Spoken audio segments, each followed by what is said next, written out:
This podcast is a member of the Place to Be Nation family. Visit us at placetobenation.com, the only place to be in your pop culture world.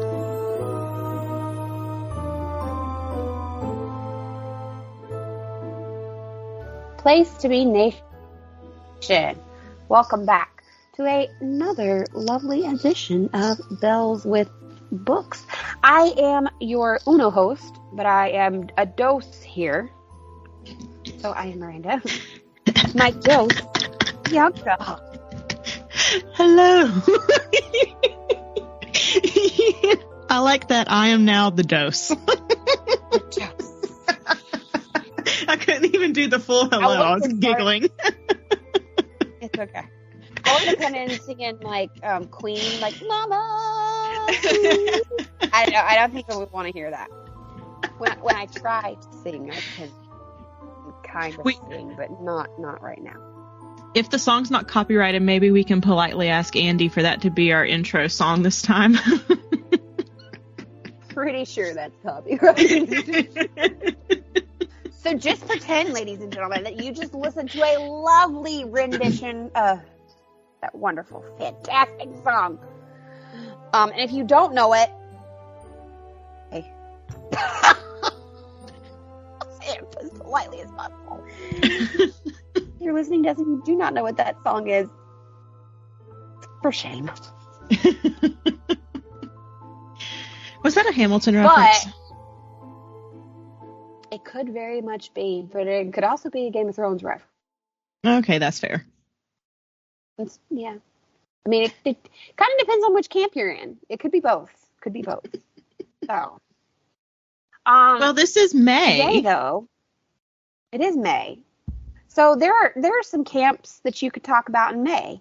And that is if you're a figure in your life or not. So to everyone that does not, I'm very sorry. I am your mother now.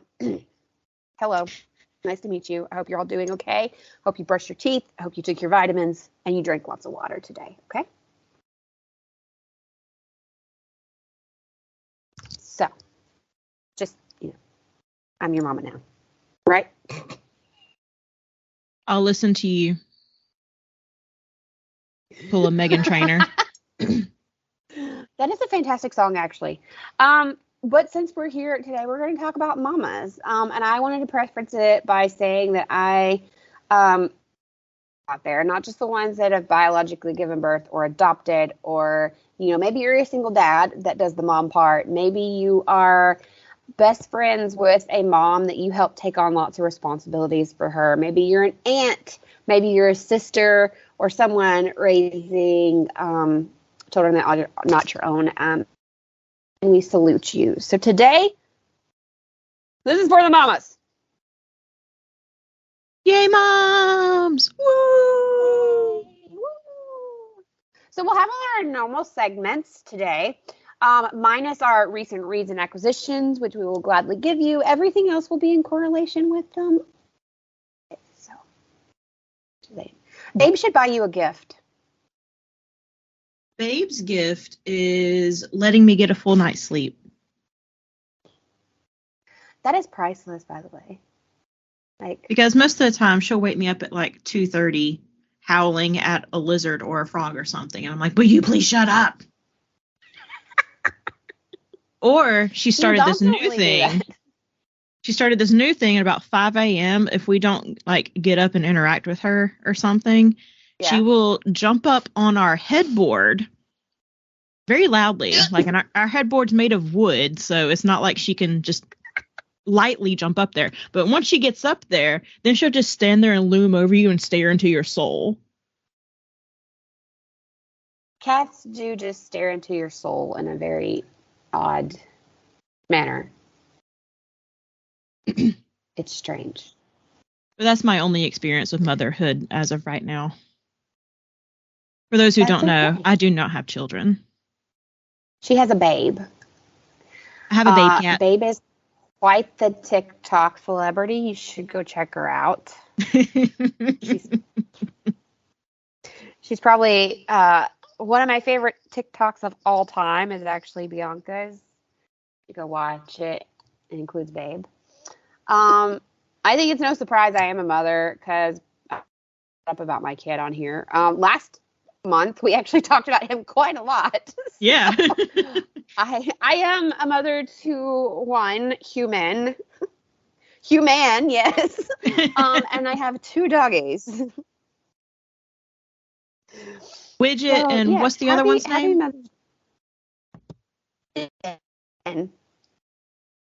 My Benny. So he just got a new name because he recently decided that the trash is where it's at. I don't know why. So I've been calling him Benedict Booty Snatch. I love it. Because he got a big booty now from snatching all the stuff out of the garbage. Yeah. Anyway, but yes, I love all of the fur ones and the giant human one. I say giant because he's officially taller than I am. It's a sad day. But do y'all have any plans for Mother's Day over there? Is going on another work escapade. So yeah, that kind of stinks. If you remember, he was gone last year too. Yeah, I do remember that. Yeah, he left like literally 3 days before Mother's Day last year. And he was gone for a month and a half on that one. So he is going to be for this one as well. So I think I'm going to just make a reservation for Caden and I to go. There's this place I've really, really been wanting to try. It's called Le Crepe. And it's like a breakfast spot that they're only open on Thursday, Friday, Saturday, and Sunday. Like for breakfast, like breakfast brunch. Yeah. I think I may go ahead and now ask for a reservation, even if it's not on Mother's Day Sunday, for sometime that weekend. Because I really want to go to this place. And there may not be anything for Caden to eat, but I'll promise to get him McDonald's when we leave.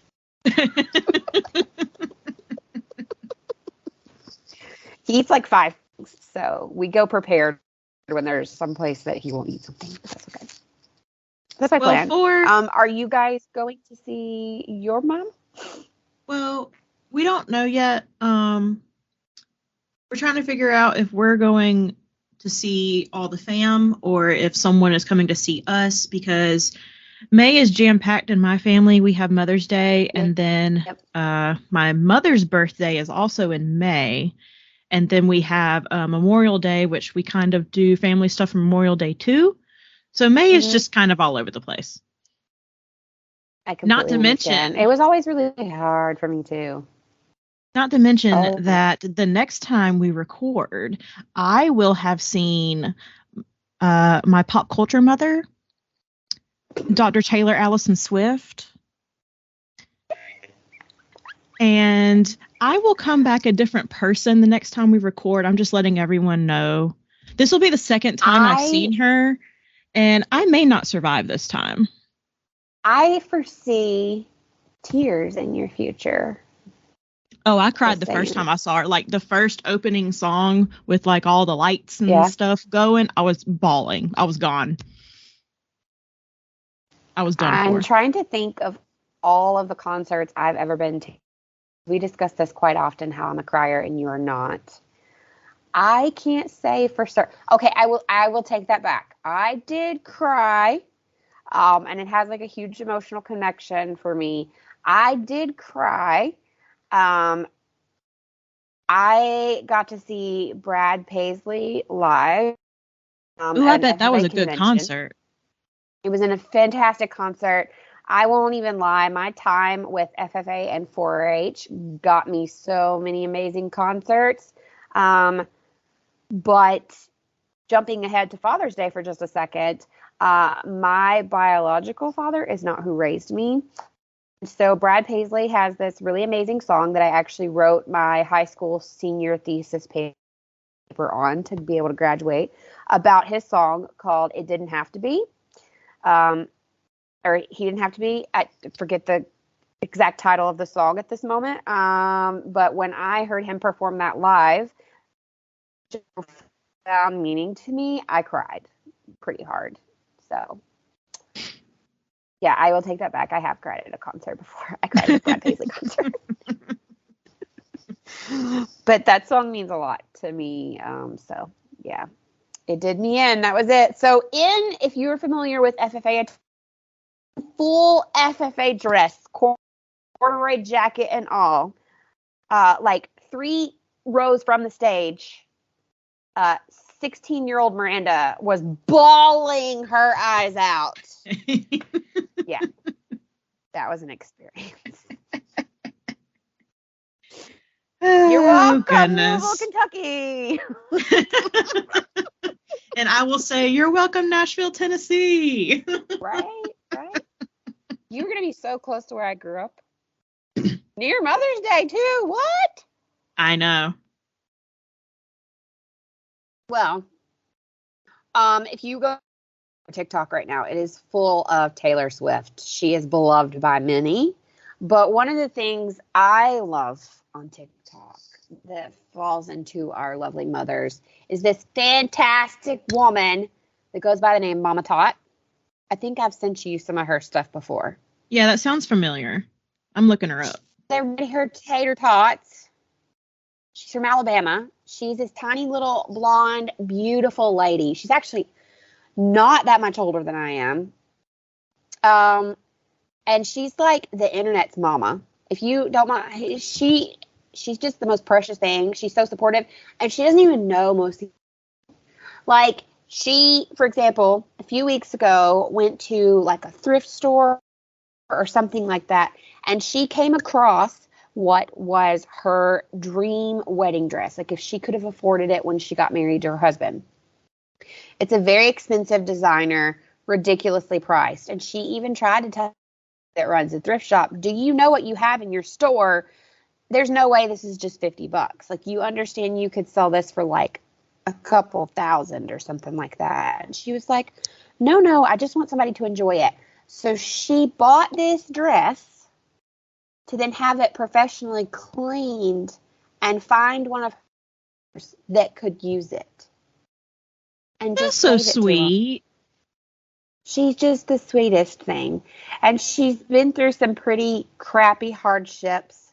I unfortunately found her. I don't remember if she was on my For You page or if somebody had sent her to me.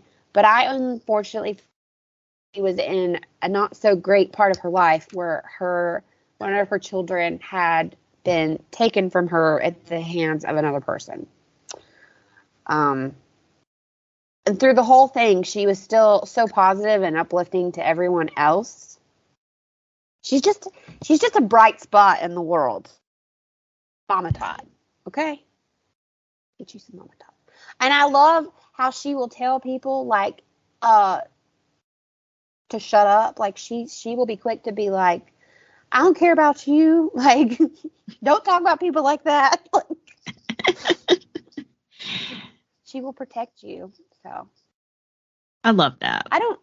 There's a couple other ladies that are moms that I follow on TikTok or Instagram because they are moms and they have funny content.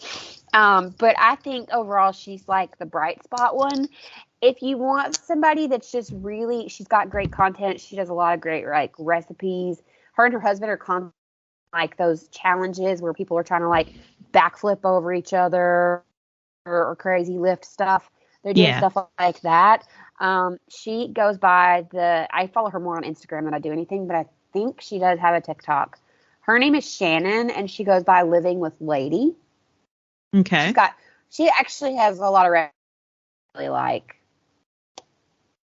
I think you really would. She does a lot of stuff where she's like, let's see if I can do this in like 6 ingredients or whatever. But she's great. She's great. And her house is phenomenal. So yeah, it's fantastic. So those are 2 of my favorite. I know there are others that somebody's gonna be like, well, you didn't mention this one. Oh, I know you shared this person with me. I probably do. There's one, real quick, an honorable mention. If you don't like cursing, she's not for you, but I think she's funny as crap. She raises teenagers as well, so I really love her. She's from Vegas, and she's called Not the Worst Mom. She's great. I think that's a relatable handle. Yeah, Not the Worst Mom. I'm like, say it again, girl. I love her too. So if I think of any more, I'll have Bianca on our Instagram. Maybe I'll make a list for Mother's Day, actual on Mother's Day. So I don't know when we've decided for this pod to come out. You guys know, in true transparency, we record ahead. So for Mother's Day, we'll list some mom creators for you to go follow, whether they are book talk related or not. Some of them are book related if I get digging in it, but yeah. Another really cool thing I found about Mother's Day on the interweebles, as my son says, we Google foo things on the interweebles in here. That's what we do in this house. So, after I got done researching the topic that we're going to do today, I just went online and was like looking up some stuff, and I came across from Book Riot.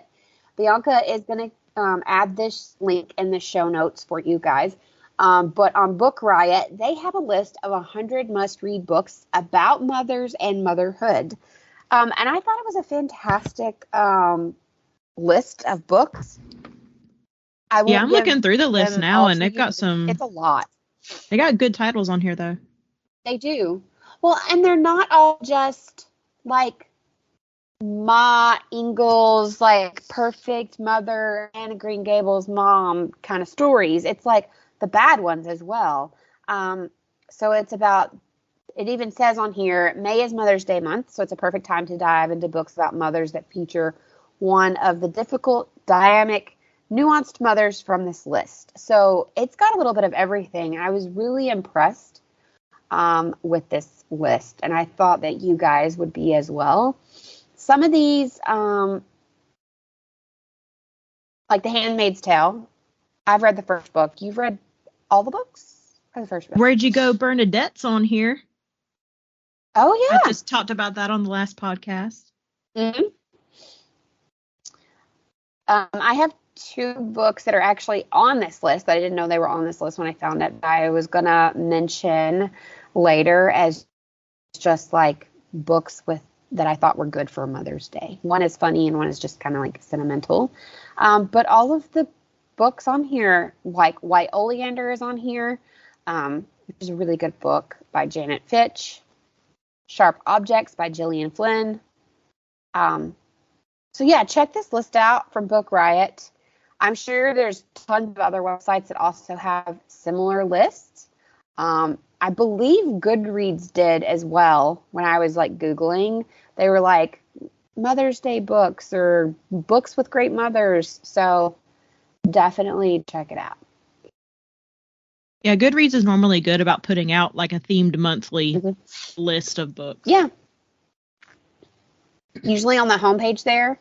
Or I get emails as well sometimes, and it's like best books for Mother's Day or some kind of wording like that. So yeah.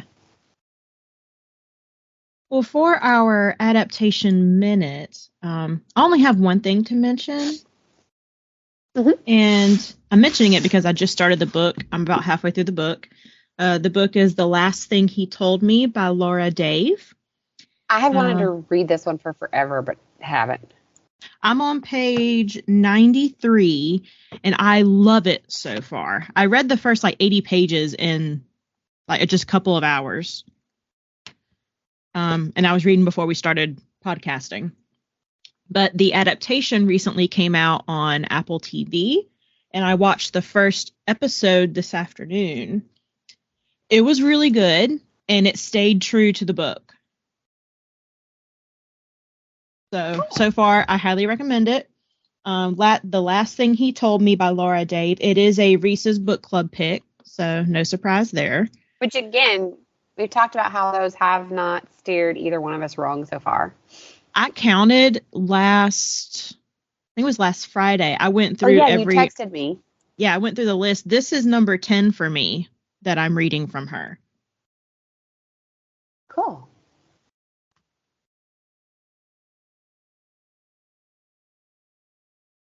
Do you have an adaptation minute, or is that my only one? Well, I think we've mentioned this before, but the reason it's technically going to be an adaptation, it was optioned but nothing's gone there yet. Because I told you I'm reading the new Geneva Rose that just came out. Yes. You shouldn't have come here. I have like 20 pages left, if that. I'm finishing it tonight. It's getting done. It's so getting done. But the book that you and I read for February for Valentine's month, The Perfect Marriage, has been optioned. Yay! And acquired by Picture Perfect Federation. So I honestly think it will make a good adaptation, so I have hopes for it. I have hopes for it. I think, though, it could be a really good limited series instead of a movie. Yeah, I can see that. Because if you guys followed along with this, there's a lot of like back and forth between cities and like police interviews and just different stuff. I think it could make a really good, like, I don't know, maybe less than 10 episodes, limited series, in my opinion. Yeah. Just so you could cover everything. It wasn't that long of a book, but there's like a lot of little details. You know, and maybe they could correct some of the things that I had a problem with. I will say, if they don't correct like the law things that like most people that read books like this, or for me, like I said, I grew up in law enforcement. If they don't, and they put that on the screen like that, whoo, I bet they'll get torn apart. So, oh, absolutely. I will say, moving forward with her other books, I haven't been as critical. It doesn't have as, like, that one was heavy on the law part of things. The others, even though they're all thrillers, are not. So far, this is my third book from her. I think that she is very slowly going to be one of those one-click authors for me. Yeah. It's like, oh, it's a Geneva Rose, click. And I told you the other day when I read, I think I was like 100 pages in or something like that. And I had said it's not a Bianca no-no yet. Well, like, it kind of had a moment where I thought I was about to text you and be like, oh, no, it is. And then, like, it didn't happen. So I was like, oh. So I still don't know. Yeah. Still don't know. But I still think I was right. I'll tell you when I finish. I texted Bianca and was like, so I'm this far in. I think I told you I was like on chapter 6 or something. And I thought I had already figured it out. But something happened tonight when I was reading before I got on with you where I was like, maybe I'm not. Maybe I am, but. If that makes sense. Yeah, you got a but in there. See. Yeah, that's a but. So it's not technically out, but it is an adaptation that is coming. If you'd asked me 5 years ago to get excited over somebody optioning something, I would not have. You and I have seen this too much, where things are optioned all the time. But it seems like in the last like 3 years, when something's optioned, it actually happens. Yeah. So, again, won't get too excited, but fingers crossed, because I think that book does have good potential for a show or a Netflix movie or something. It's not a big screen. No offense to anybody. But I think it's a good Netflix show or movie, wouldn't you say? Yeah, I would say so. Yeah. Amazon, Netflix, like, which is still big. Actually, it's probably bigger than the big screen now. But, yeah. Sorry if y'all heard that. I just smashed my watch on the desk. I'm so sorry, watch. Did not hear it. So you're good. Okay. Well, I think we're going to get to the meat of the podcast now.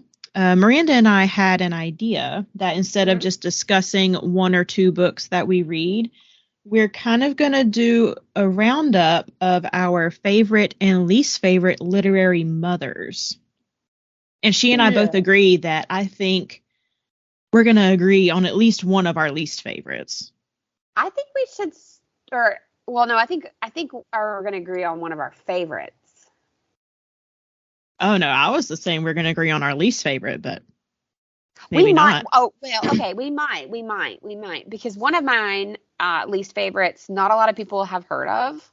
The other two, I feel like, are very well known, depending on what genre you into. Okay. So why don't we get the trash out of the way? I'm going to call it what it is. Bianca's trying to be nice. And that's fantastic of her. But I'm going to straight up call it like I see it. Sorry. So why don't we get like the least favorite out of the way so that we can gush about the ones that we love the most. And I told you before we started recording, I have an honorable mention for most annoying.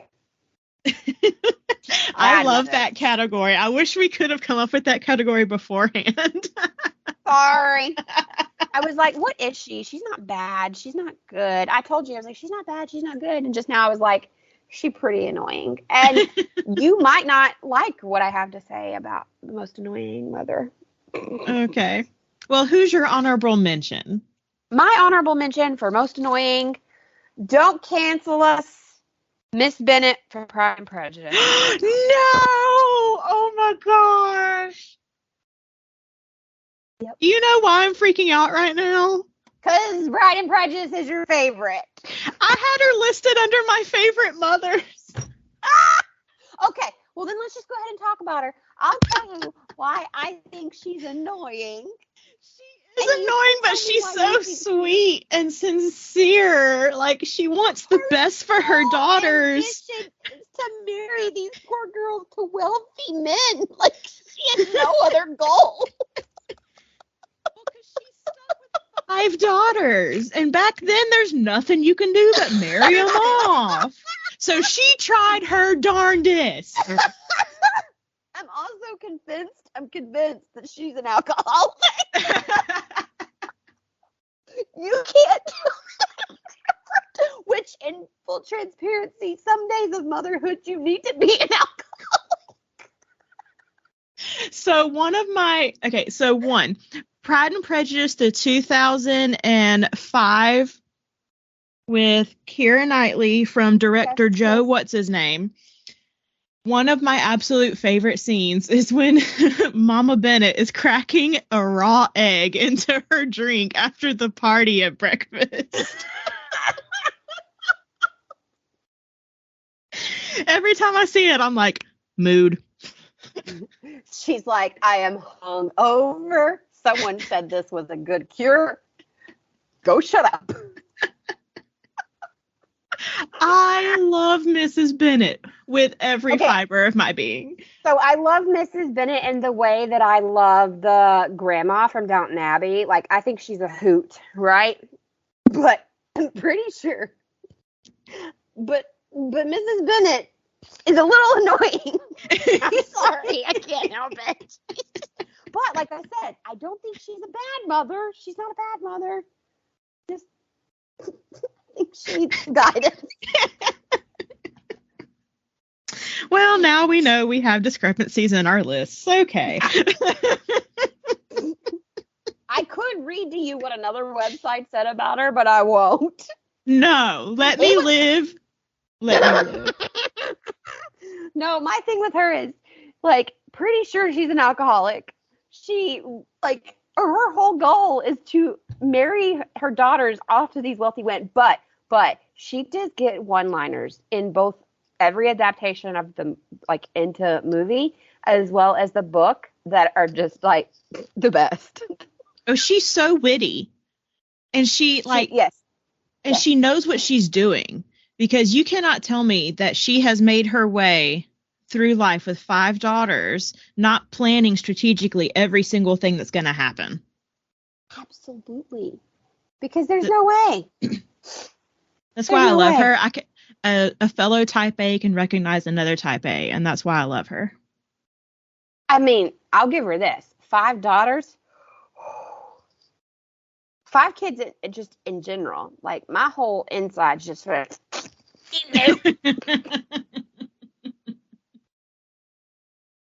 just saying. So, well, I'm very sorry. I knew I was like writing it and I was like, oh, Bianca's gonna kill me. She is literally, I'm going to send you a picture. I have her listed under my favorite mothers list. Okay. So we said we were going to go with the worst first, and then I had my funny category, so. Okay, well, who is your least/worst? Absolute hands down worst is Dave Pelzer's mother. These books are not fiction. I was given one of them to read actually as an assignment when I was in like 8th grade. It's called A Child Called It, and the follow-up book is A Lost Boy. It is actually about his life living with, he was the only child that was horribly abused. Like, there's a scene in those books that I read as an 8th grader that to this day I cannot get out of my head. And I know we're talking about books, but if you're asking me for the worst mother in the world, like, she's so bad that I can't even remember her name, and I don't think she deserves for her name to be out there, because he is turned into a fantastic human being and, like, ended up having a very loving life. But they're not fiction. They will rip a hole in you so bad. So I've never read the book just because I know that it's going to be like heart-wrenchingly sad. So I've never picked it up, but I know what it's about, kind of, sort of. They had us read it as 8th graders. Yeah, I know it's a required read back in Alabama too, and that was the year I was homeschooled. So I was in a like advanced English class in 8th grade, and my teacher was like, "We're gonna read this," and her son was actually in our class with us, and he was like, "She's got a book that everybody's gonna hate this year," and I was like, "What?" So actually, one of my all-time favorite books I got from that class, and one of my which I love this book. Okay, it is on my list of all-time favorite books, which is really hard to admit when it's about such horrible content. Yeah. But he poured his heart out in this book, and he's a very good writer. He's an excellent writer. But that, she's hands down, you can be as nice as possible. That is a horrible trash of a mother. Well, you're starting out strong, Miranda. Hey, you said what's the worst, and I told you this is the worst is worst. So maybe it'll make the other two not so bad. Well, because they're not so bad. So, yeah, if you haven't read those books, though, and you are a person that can handle that content, or maybe you can't, but you're like, I'm going to do it anyway. I do recommend them. They are fantastic books that I've reread multiple times. Don't read them while you're pregnant, though. Because I decided to reread them while I was pregnant, and my husband may have found me curled up in the fetal position, snot crying. So, don't do that. Don't do that. Duly noted. Yeah. So who is your not so great person? So since you started out strong. I did. I laid it out there. I'll also start strong. Mine is fiction. So not based on a true story as far as I am aware. But our lovely mother, Verity. Oh, yeah. Yeah. As soon as we said that we were going to discuss our least and worst mothers, I was like, Verity, number 1, done. Which we absolutely have to do a deep dive into that book before. We have done it like privately between the two of us, and I think we've done it in like our book Marco that we have with our friends Sabrina and Hope, but we haven't done it on the show yet. It's coming, and y'all. It's coming. I think, yeah, that's coming because I still got thoughts about that book, and I've read it like it's been a while, and I still have thoughts. So for those that don't know, I'll just give a quick rundown of Verity. The book is called Verity, but one of the main characters, the beloved mother, Colleen Hoover. Yes, she's also a mother. Happy Mother's Day. Book mother, yeah, book mother Colleen Hoover. It's about this woman named Lowen who is hired to complete a series of books for an author named Verity Crawford. Verity was in a tragic accident and has basically become in a vegetative state. She doesn't respond to anything. She can't walk. She can't talk. She's completely dependent on others for literally everything. So Lowen is hired to complete the remaining books in her book series. And Lowen shows up at the house and things happen and things are discovered. And when we do our deep dive on this book, we will get into that. But yeah, Verity is number one as my least favorite mother to ever exist in literature. That is absolutely a great pick that I can't believe I didn't think of. Because she is, when you get down to the meat of it. I for sure thought when you said, I think we're going to have the same people, I was like, she's picking Verity. I know it. No, I was thinking one of our favorite book mothers, I think, is going to be the same. Okay. Well, Nate, what's another of your least favorites? Another of my least favorite, for you horror lovers out there, you probably agree with me. That would be Margaret White from Carrie by Stephen King. See, I've never read Carrie. Well, she's an unstable religious fanatic who basically abuses her daughter through the entire book and then tries to kill Carrie. But Carrie kills her, so it's all right. Okay. And listen, if you're like, you just spoiled the book, it is Carrie. It came out like before I was born, I'm pretty sure. Yeah, it's old. So, sorry. Yeah, no. Oh, yeah. It comes through pretty clear in the movie as well. Well, there were some differences in mom in the book and mom in the movie.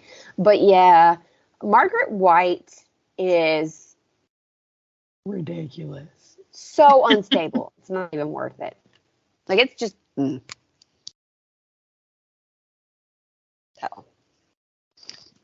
Well, another one of my least favorites is the mother in The Wife Upstairs by Rachel Hawkins.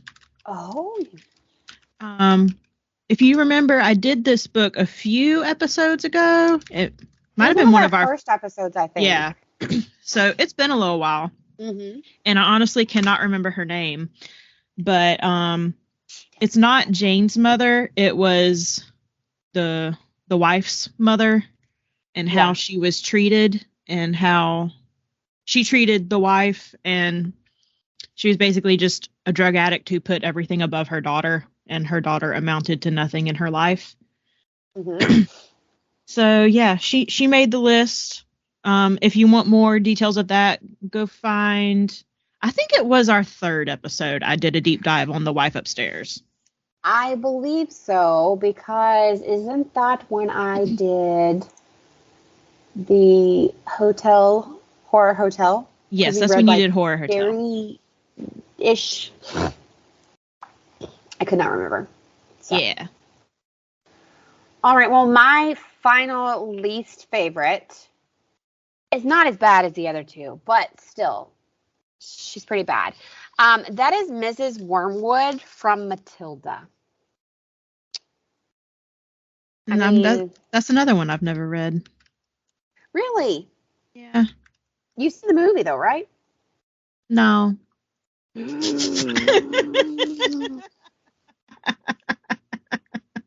my god. You're welcome. Oh my god. Okay. Are we going to have a Roald Dahl episode?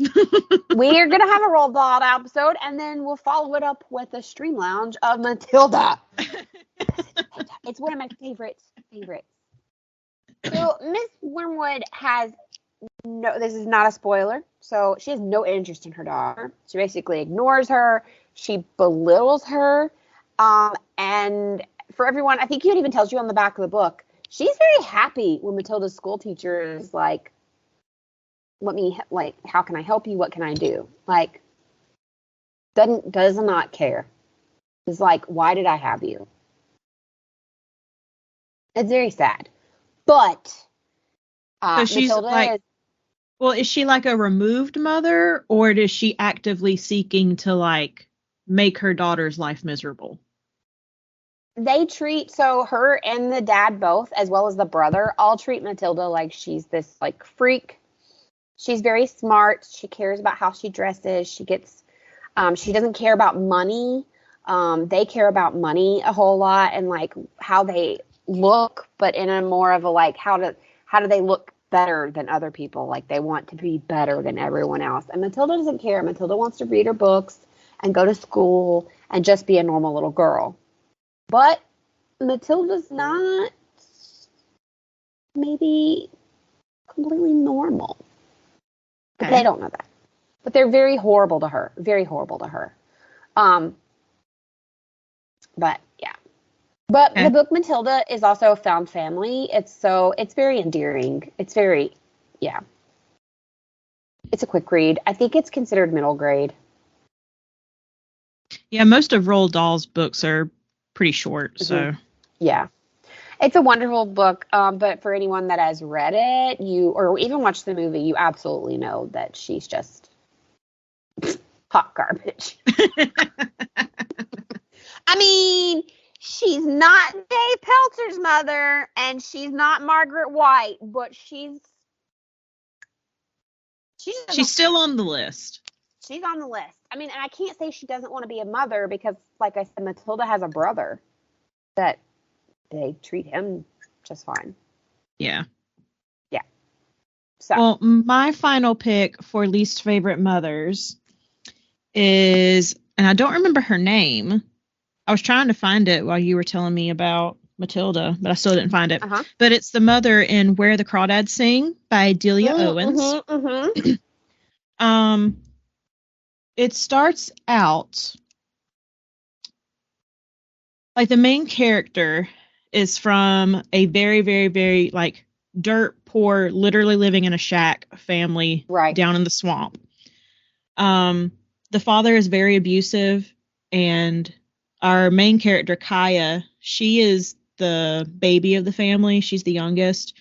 Slowly and surely, all of her siblings run away and get away from the bad situation. And eventually it's down to the mother, the father, Kaya, and the next oldest sibling was her older brother. The mom eventually leaves. We see her in the book and in the movie, if you watch the movie. We see her walking down the lane with a suitcase in her heels and leaving. And that's the last image that Kaya has of her mother. And Kaya grows up, becomes an adult, fully expecting her mother to one day walk back down the lane and rescue her. And she never does. Partway through the book, we find out why that never happened, and it's a pretty sad explanation. But in my mind, if the situation is so bad that you need to leave, why would you leave your children in that situation? Take them with you. So that's why she made the list. I completely agree with you with that. That happens a lot in like television shows and stuff as well. And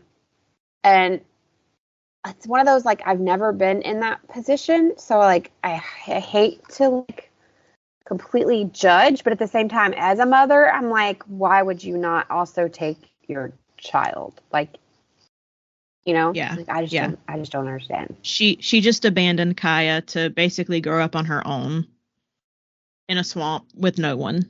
So she made my list of least favorites. So I think I've told you this before, but my husband was reading an article the other day where he's actually interested in reading Where the Crawdads Sing, and he's also a big reader, so it's not like a shock that he would read the book.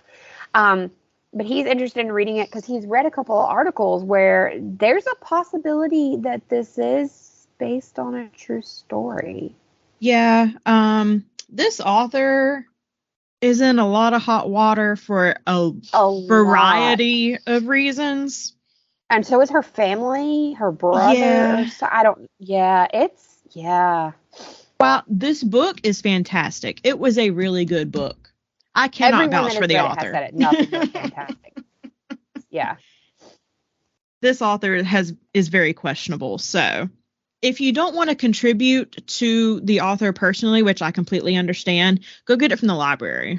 It's already bought and paid for. It's already been paid for. You're not contributing any extra. I think that say though about a lot of authors and books and stuff is there's a way to read the content if you're a person that can separate content from writer, to still read or get said books without actually supporting that person financially. Yes. So I just want to throw that out there. You have some favorite ones as well. You have 3 favorites as well, I believe. I do. Well, you already mentioned one of them. I'm sorry. I'm down to 2. So sorry.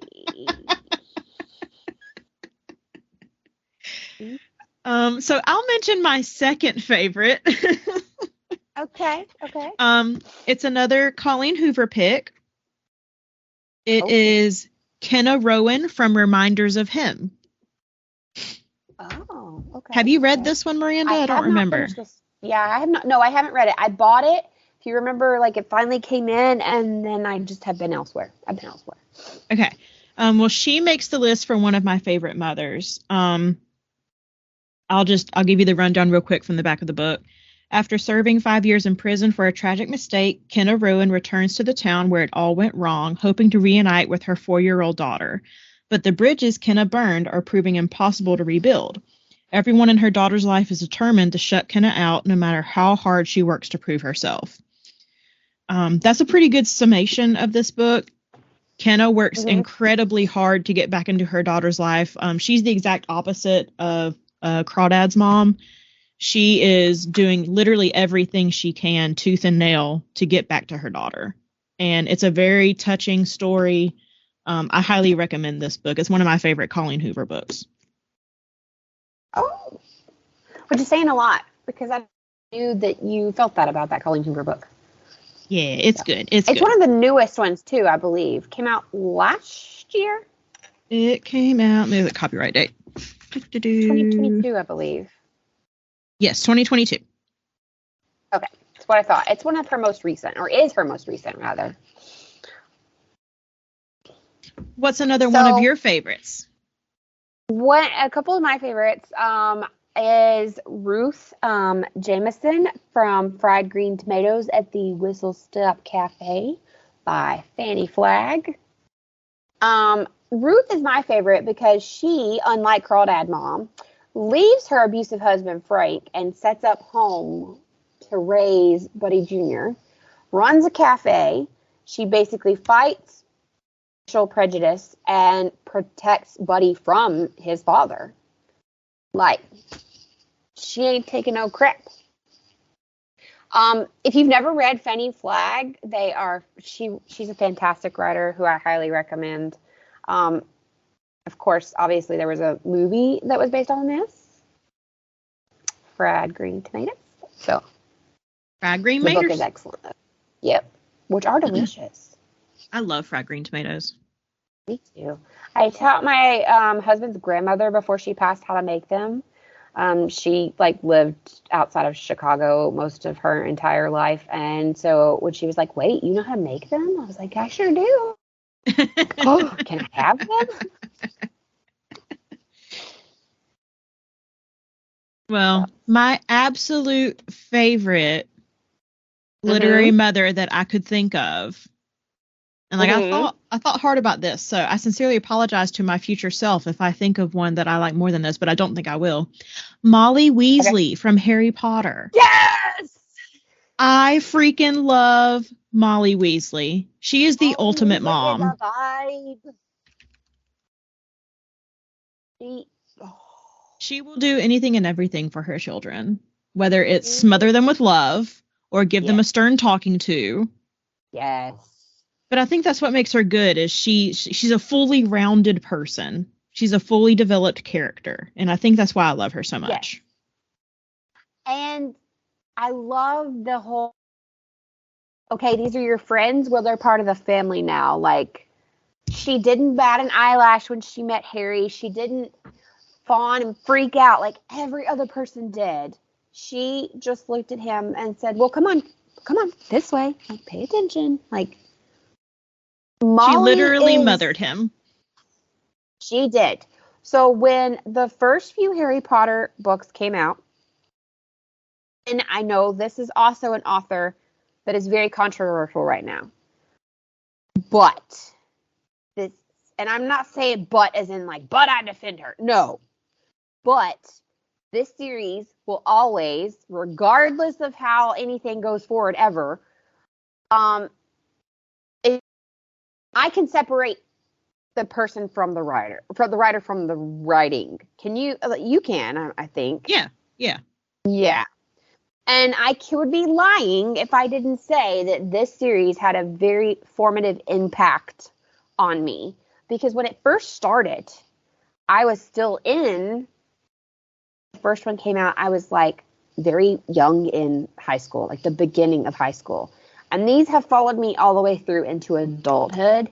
And let me just say, reading some of the later editions that came out when Kate and having Molly then, because that's when Molly really is like even more supportive and hardcore, hit in a different way than meeting Molly in book 1 or 2 or 3. Like, I am fully one of those people that believe that rereading points in your life just hit differently. And Molly Weasley is one of those characters that I loved her then as just like a teenager, thinking like, oh, what a sweet woman. And then as a parent, she had me like, I was in my feels with Molly. She goes through so much and she still is just there to take care of all of them. Yes. That to me is why she will be even though I had one other. Yeah, she is the book mother of all book mothers. Well, who was your other one? Another one that I really, really like, even though I'm only like 4 books into this series, is Violet Bridgerton. Okay. From the Bridgerton series. She just defines her. She stands up for what she believes in. She is very supportive of her children, not just her daughters, but her children. She encourages her daughters actually to be more independent in a time where they wouldn't really be allowed to be. I don't know. I really liked her. And then when they have moments where they're talking about her relationship with her husband that got her to, having all these children, I just think she's a really good book mother. And I haven't watched the series because I went into the book series before I watched the adaptation of it, but I hear she's a fantastic character on the show as well. So, but Molly Weasley takes it today. Yeah, Molly Weasley is the ultimate book mom. Yeah. Show me one better. I thought about it and I really can't think of one. Same. That's why if someone comes at me with a logical argument on a better book mother, I will entertain it, but I don't know if anybody can. Nah, she's unbeatable. And I told you we would have the same. I told you. Now we're going to talk about our recent reads and acquisitions. Mine's going to be super short, just because I'll go ahead and tell the audience we're recording this just a week after we recorded the last time. Yeah. For busy life reasons. Timing-wise, it just worked out the best. Yeah. So I don't really have a lot to add. I will say yesterday was Independent Bookstore Day. And I did celebrate, but I didn't go anywhere. I actually, there's a local bookstore in town in Indy that I ordered from because they have free shipping this weekend. So I ordered The Darkening. I forget who it's by. It's been on my list for a hot minute. Let me pull it up real quick. The Darkening by Sunya Mara. The cover? Yeah. It's a white cover, but it's got like a blue outline of a woman's face and chin on it. Okay. Maybe it's not the... The tagline is "Only She Can Face the Storm." It's a YA book. So yeah, I added that. And then I checked out The Wide Sargasso Sea. Are you okay over there? I'm yawning. I'm sorry. I thought I muted myself.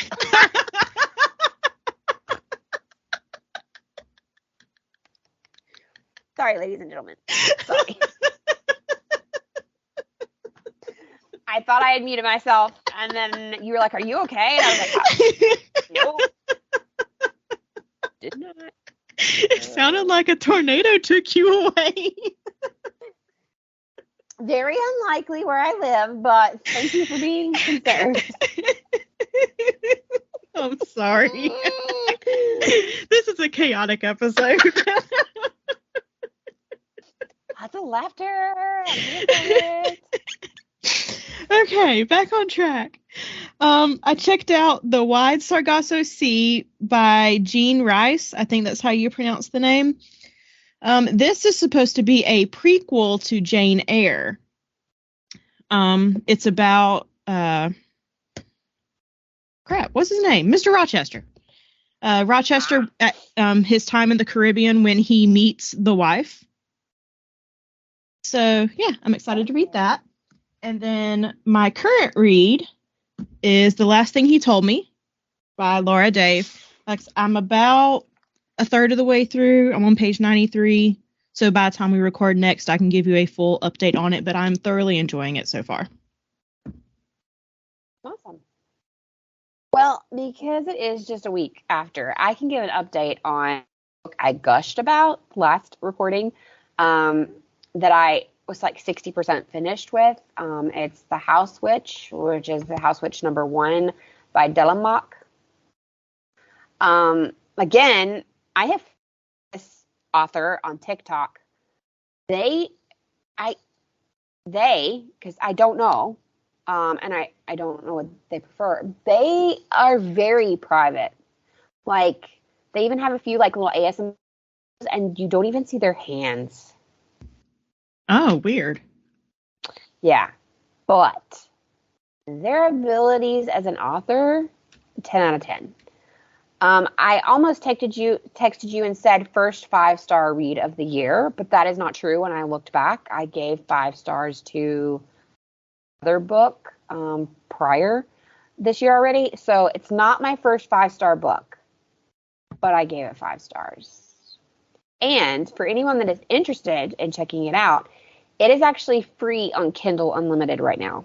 So if you have Kindle Unlimited, it's that. I don't know how much it is otherwise. I'm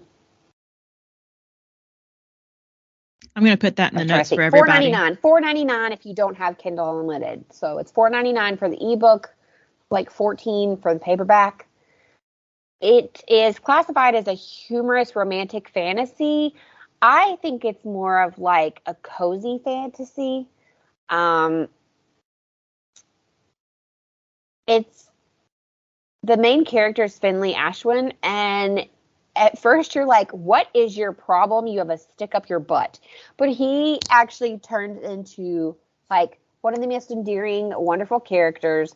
I am told Bianca I will be moving forward to book #2, as well as there is apparently a spin-off from this series already that's like, I think 1 or 2 books as well, and they have not come out yet.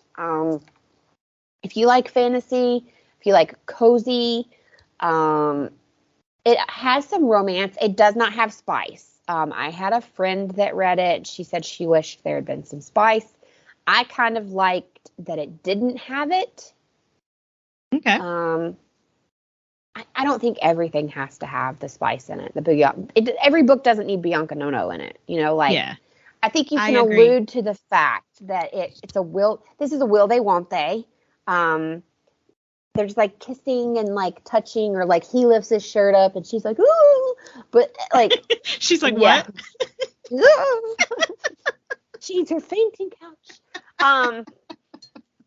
But there's magic in this. He's a house witch. There are also mages. Mages and witches don't like each other. There's a whole backstory with that.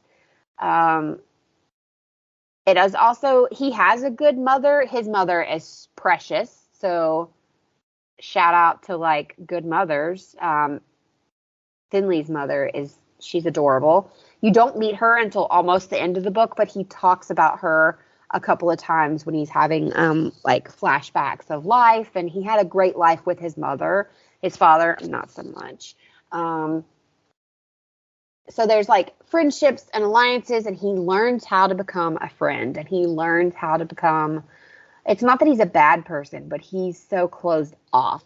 So he learns how to become a better friend, and he learns how to become just an open person. And I think it was so fantastic, and I absolutely loved it. Like I said, 5 stars. 5 stars. So. The more you talk about it, the more I'm like, I'm going to have to add this to my list. I think, because you do fantasy, I think you'd like it. Okay. Because again, there's not any no time in it. You don't like fae, but there's no fae in it. There is magic, but you like magic. Yeah, I'm a magic kind of girl. I like it a lot. He has a familiar, and sometimes his familiar is a cat, and sometimes the cat goes off and does little adventures where you hear like his little point of view, and it's cute. I really enjoyed it. Shout out to, I think I found this one from Meg's Tea Room. I've talked about her before. And if it wasn't from her, it's a book that she would definitely read. So go check out her other recommendations as well. And I'm going to move forward with that. The other 2 acquisitions, I still haven't purchased anything, which is good because I told you I'm actually trying not to. But I was approved for 2 books on NetGalley, which is like it's ARCs, which are advanced reader copy books for you to read and give your honest opinion. I've been on this platform for a long time, and sometimes it's very hard to get books. But I've been on it for 3 years now, and I just got my first book last week. Oh, really? Because I would have thought with you being a librarian that you would have a higher chance. Because we had a discussion about this where my friend got approved for the new TJ Klune. And she's only been on the platform for like less than a month. And I'm like, what? And then she's like, I don't know how I'm getting all these books so fast. And I was like, wait, you're a librarian. Like, because I got the new Jennifer Weiner book. I think it's called The Breakaway. I haven't started it yet, though. Nice. I got Ever Since by Alena Bruzas. I apologize. I probably am not spelling or saying your last name right. It's Bruzas. So it's probably Bruzas. Anyway, I got that. It does have a content warning on it. I knew that going into it, but I didn't. I'm going to try my very best to make it through it. I'm trying to be more into like DNFing if I'm okay with that. But I struggle with being. I have a hard time DNFing a book because I'm a completionist. It's 17-year-old Virginia makes bad choices. In fact, she's the kind of girl, according to the whispers.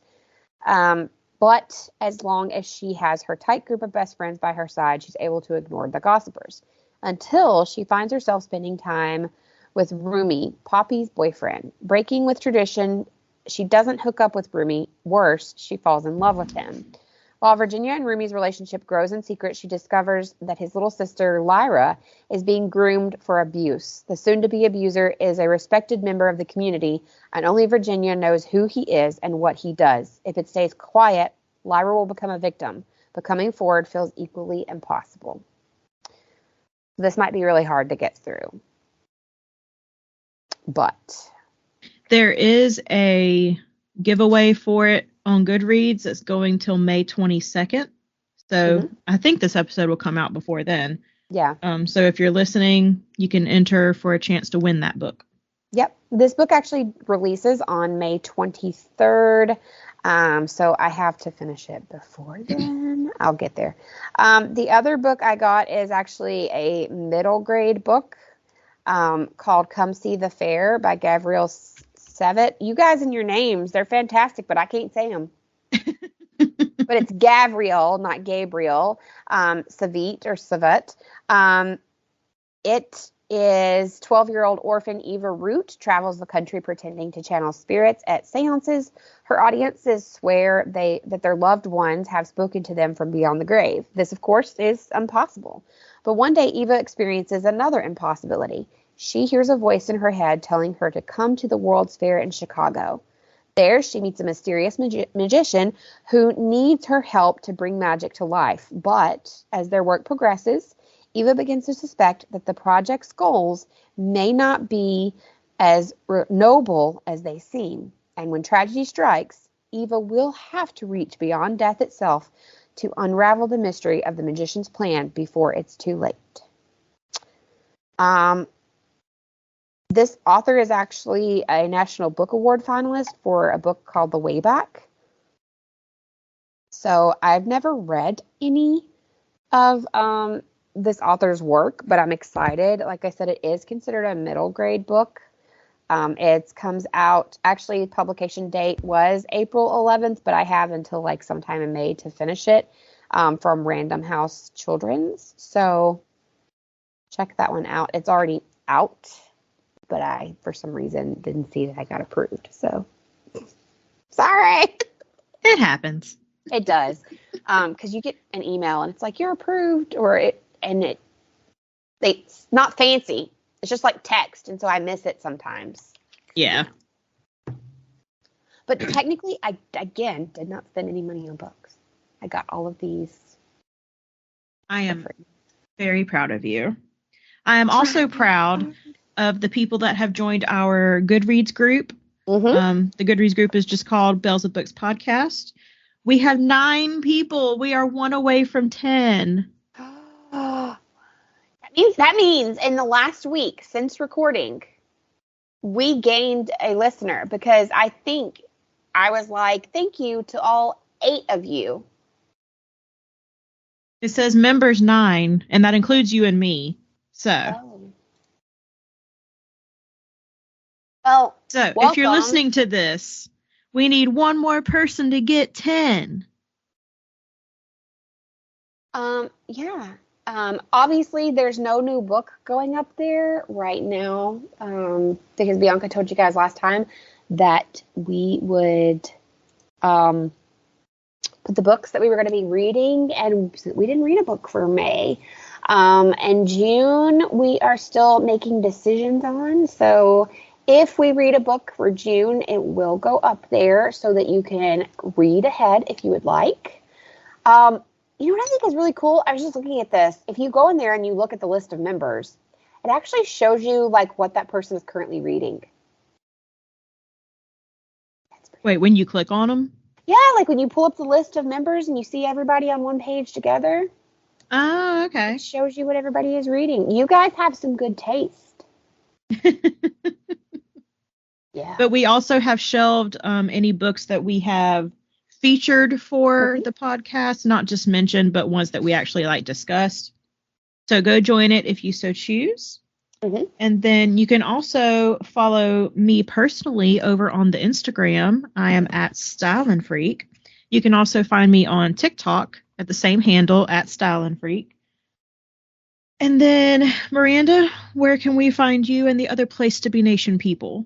Well, you can definitely go over to placetobenation.com and check out all of the wonderful articles, other podcasts, links to other podcasts, breakdowns that we have from our various members. We have so many different shows that might pique your interest. We have wrestling, if that's your thing. We have Disney movies, The Muppets, other movies in general, just pop culture references. There are some music references, and we also have a Facebook group to go along with the Place to Be Nation website, as well as the other podcast feeds that are part of our family, just called Place to Be. And in that group, we actually have fun things going on all the time. Right now, we have a breakfast food. Well, it may be over by the time this podcast comes out, but one of the things that we just recently did was a breakfast food tournament. Who knew there were so many opinions on breakfast food? It's been quite entertaining. I think the last time I checked in the cereal category, I had knocked everyone out. So that was interesting. So it's not just podcast talk. There's a lot of different things. If you would like to join us in the group or on the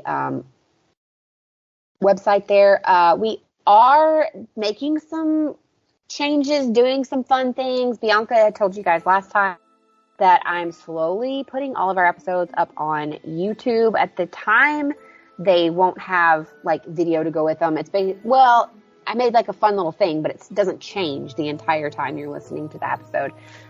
So for all of our back catalog, you can go over there if you prefer to listen on YouTube. I was study that said that a majority of people that go on YouTube and quote unquote, as I'm using air quotes, watch, they actually don't. They are only listening. So I thought it'd be a cool avenue to get all of our podcasts out to maybe different listeners. So if you could follow us over there as well, I think we're up to like 6 followers. I know it's going to be slow. I'm okay with that. But if you could follow us over there, that would be fantastic. As I said, it's going to be the back catalog. So maybe if you're new here and you can't find our previous episodes in the feed easily, this would be a very easy way for you to find them and keep up with us. I am open to people following me on Instagram. Both of them are at Mom's a Nerd. Technically, my Instagram handle is something different, but if you type that in, you still get me. So yeah, we have all of those things.